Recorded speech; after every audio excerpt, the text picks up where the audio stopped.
Hello बच्चों, let's see the question. The question says that why did merchants move to the countryside Europe during the 17th and 18th century? Explain. इधर पे हमें simply यह बताना है कि merchants जो थे वह कंट्री साइड की तरफ क्यों यूरोप में मूव कर रहे थे 17 और 18 सेंचुरी में। ऐसा क्या हो रहा था कि वह इस तरफ मूव करने के लिए मतलब अपने आप को मजबूर कर रहे थे। इस तरीके से क्वेश्चन हमसे यह पूछ रहा है। अब हम देखते हैं, सबसे पहले इस क्वेश्चन का की कॉन्सेप्ट देखेंगे, फिर कुछ पॉइंट्स के थ्रू इसे डिस्क्राइब करेंगे। सबसे पहले हमारा की कॉन्सेप्ट है इस क्वेश्चन का वह है मर्चेंट्स फेस प्रॉब्लम्स। मर्चेंट्स कई तरीके की प्रॉब्लम फेस कर रहे थे इसलिए वह मूव कर रहे हैं। चलिए अब हम आंसर देखते हैं अपना। हमारा आंसर है merchants move to the countryside Europe because. First point इधर पे हमें क्या बता रहा है, expansion of world trade and the acquisition of colonies. मतलब इधर पे वर्ल्ड ट्रेड जो था बहुत ज्यादा एक्सपेंशन होता जा रहा था और बहुत ज्यादा ही इधर पे कॉलोनीज कुछ इस तरीके से एक्विजिशन करती जा रही थी। फर्स्ट पॉइंट हमें सिंपली इधर पे यह समझा रहा है।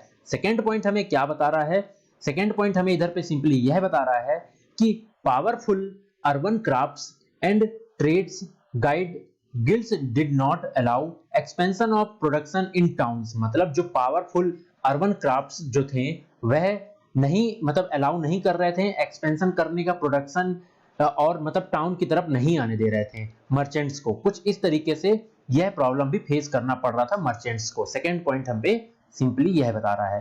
थर्ड पॉइंट हमें क्या बता रहा है, थर्ड पॉइंट हमें यह बता रहा है producers regulates production competition price. मतलब इधर पे यह बता रहा है कि जो प्रोड्यूसर्स जो थे, जो प्रोड्यूस करते थे चीजों को, जो वही चीज का प्रोड्यूस कर रहे थे, बना रहे थे, वही सब चीज रेगुलेट कर रहे थे, प्रोडक्शन भी वही कर रहे थे और मतलब कई सारे प्राइस भी वही फिक्स कर रहे थे, कंपटीशन भी उन्हीं के पास था। कुछ इस तरीके से वह कुछ ऐसा कर रहे थे। थर्ड पॉइंट हमें सिंपली यह बता रहा है।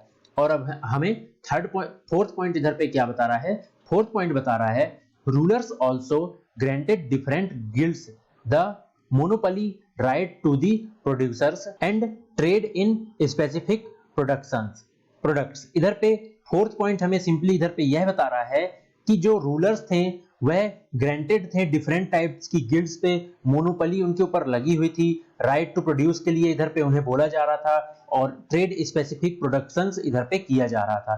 कुछ इस तरीके से फोर्थ पॉइंट हमारा इधर पे बोल रहा है। और लास्ट पॉइंट हमारा इधर पे क्या बता रहा है, fifth point, it was there for difficult for new merchants to set up business so they turn to the country. मतलब इस तरीके की कुछ प्रॉब्लम्स उन्हें फेस करनी पड़ रही थी इसलिए वह मतलब कंट्री की तरफ मूव करते जा रहे थे। कुछ इतनी सारी प्रॉब्लम्स उन्हें फेस करनी पड़ रही थी जो मर्चेंट्स थे, इसलिए वह मतलब नहीं सरवाइव कर पा रहे थे, इसलिए वह यूरोप के कंट्री साइड की तरफ मूव कर रहे थे।